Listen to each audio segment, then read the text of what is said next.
राईको जोइ हुँदाको कथा। घरमा आप्पाले भन्यो, ससुराली जाँदा चाहिँ बाघ जस्तो बस्नु, बिरालो जस्तो बोल्नु भनेर पठाएको थियो। अन्त चोलामा रक्सी बोकेर ताप्लेजुङ ससुराली लाग्यो। अन्त ससुराली पुग्यो, बाघ जस्तो भएर बस्यो। होइन माग्छ त के भयो? होइन माग्छलाई त के लाग्यो क्या, जङ्गली लाग्यो क्या। माछालाई त भूत लागेको रहेछ भनेर डाङ्कीडाङ पिटेर आधी बाटोसम्म खेदेर ल्यायो। अन्त घरमा आएर पो राम्रो कुरा बुझ्दा त बाघ जस्तो शान भएर बाँच्नु, बिरालो जस्तो सानो स्वरले बोल्नु, बटुवा जस्तो ठुलो स्वरले नबोल्नु बनेको थिएन। कुटै मात्रै पुरा खाइयो। अन्त फेरि सङ्क्रान्तिमा गएको थियो। सङ्क्रान्तिमा जाँदाखेरि चाहिँ त्यस्तो भएन। राम्रोसँग खाना खायो, रक्सी खायो, अन्त सुतिरहेको थियो। राति त बिरालो बाजेको रहेछ। डर लागेर आमालाई बोलायो, आमा यो के हो, यो के कराउँदैछ भनेको त बिरालोलाई चाहिँ उनीहरूको भाषामा बिरमा भन्दो रहेछ। अन्त उताबाट बिरमा पो माग्छ भन्यो। के को बिरमा हुन्छ, यिनीर कराउँदैछ भनेर डाङ्कीडाङ खुकुरी निकालेर डाङ्कीडाङ पारेको आधा रातमै खेद्यो। आधा रातमै खेदेर आधी बाटोसम्म खेदेर ल्यायो। अब पनि फेरि आउँदा यसो गऱ्यो भने चाहिँ छोरी दिँदैन, छोरी खसाएर यतै राखिदिन्छ भने फेरि गएको थियो। चैते दसैँमा गयो। त्यति बेला चाहिँ ससुरा बुढोले कोला पर भाग बटुलेर ल्याएको रहेछ। अन्त ज्वाइँ आएको छ भनेर भाग चाहिँ मसिनो नकाटेर डल्ले डल्ले काटेर पकाउँदै थियो। गुन्द्रुक र भाको सुप ज्वाइँलाई दिनुपर्छ भनेर पकाउँदै थियो। त्यो भात पाक्दै जाँदाखेरि हात त यसो पक्रिँदो रहेछ। अन्त उम्लिँदैखेरि त गुन्द्रुक त यसरी पाक्रेर त उब्रेको गर्दो रहेछ। उफ्रिँदै आउनु खोज्छ। अन्त चाहिँ मलाई डर लाग्यो। डर लागेर आमालाई सोध्यो, आमा यो के हो, उफ्रेर यता आउनु खोज्दैछ त भनेको त भालाई चाहिँ उनीहरूको कुरा पर लुक्छ भन्दो रहेछ।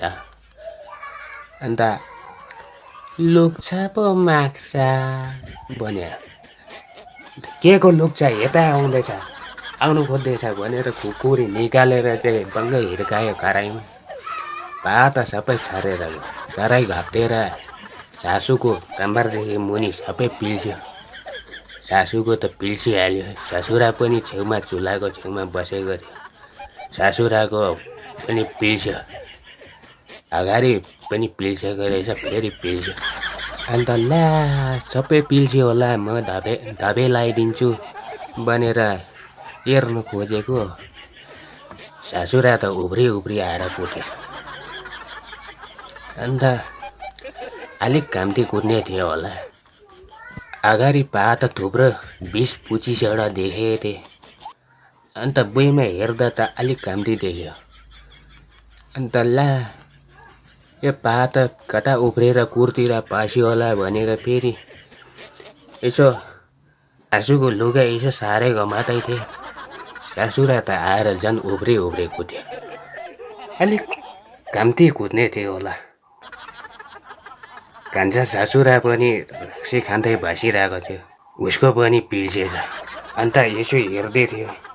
अन्त ला भात त्यहाँ गएर टाल्लेछ भनेर तातो चिम्टाले चाहिँ चेपेर तानेको थियो। छिमेकीको काका बडाबाहरू सबै ल्याएर आएर कुखुरा थतै पार्यो। खोले हग्ने गरी कुट्यो। त्यहाँदेखि चाहिँ छोरी पठाएन। त्यहाँदेखि छोरी दिएन, खुसाएर राख्यो।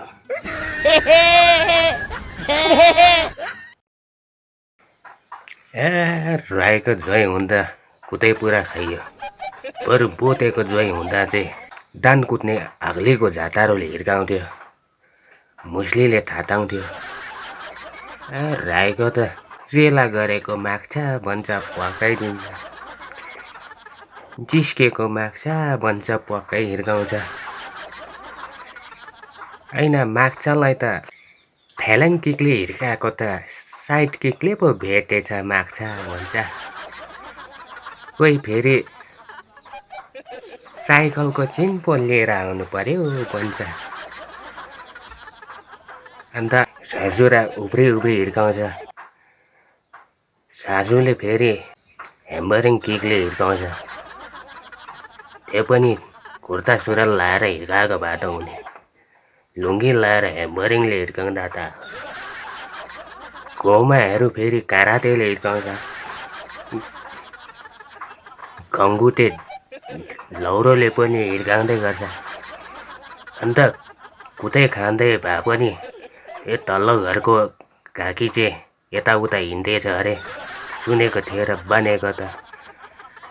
भङ्गा त घरि खाओस् है केटाहरू, उकाएर लाने होइन त भन्छ। अन्त त्यो छुना पनि तिनीर थिएछ।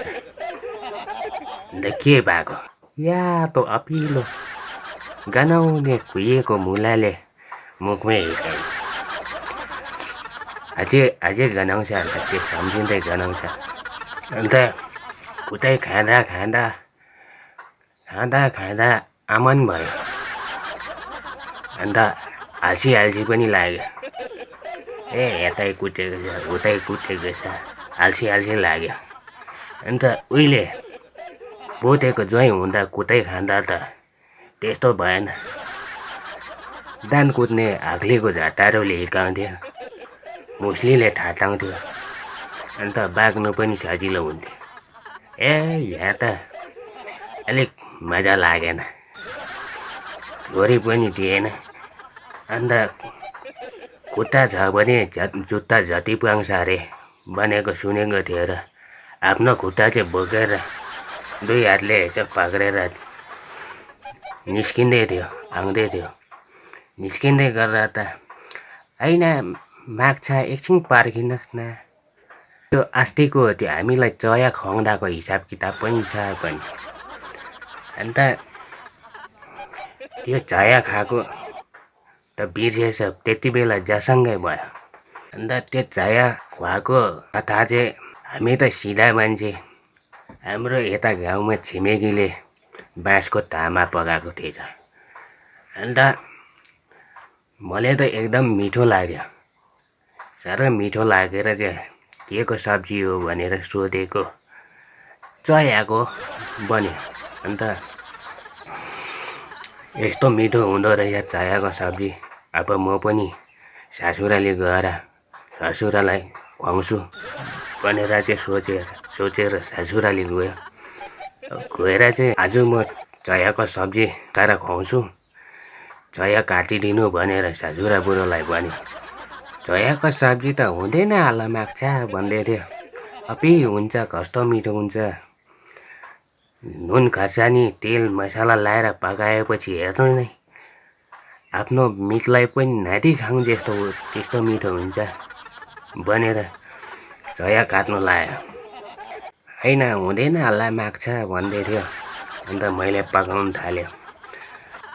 अन्त म पकाउँदै गर्दा म हिन्दी पनि बोल्नु जान्दछु भनेर चाहिँ ससुरालाई पापा आपकी बेटी बहुत अच्छी है भनेर भनेको। त्यो त कृष्ण आमालाई पो सोध्नु पर्छ भने। बुढोले हिन्दी चाहिँ बुझ्दैन रहेछ, जान्दैन रहेछ। अन्त म पकाउँदै थियो, पकाए छिटो पकाइसकेर चाहिँ सबैलाई बोलाएर दियो। अन्त म आफै पस्केर सबैलाई दियो। अन्त खाँदै थियो बरे त सबैजना त यत्रो आँखा पारेर गरेर हेर्छ। अन्त विचार गर्यो, हेरिरहेको छ, गर्दै हेरिरहेको छ। अन्त के हेर्नु भएको यता यहाँ घरैमा छैन, सबै तपाईँहरूलाई दिएको। यहाँनिर त छैन त, सबै अघि तपाईँहरूलाई सबै दिएको भनेको त। भरे त त्यो छायाले गाँठीमा अर्केर चाहिँ आँखा हिजो गरेको रहेछ। अन्त भुइँमा सबै भल्डाङ बुल्डुङ भएर निकाल्दै थियो। त्यति बेला म यसो दिइहाल्यो, भाग्यो। त्यति बेला कुट्नु पाएको थिएन। अन्त त्यो पो कुरा गर्दो रहेछ। अन्त त्यो हिसाब किताब चाहिँ अब आज त तपाईँहरू पनि थाक्यो होला। अब 1-2 दिनबाट मिलाउँ भनेर चाहिँ म यस्तो खुर्कुचाले पछाडि कान छुने गरी यस्तो ताप लगाएँ।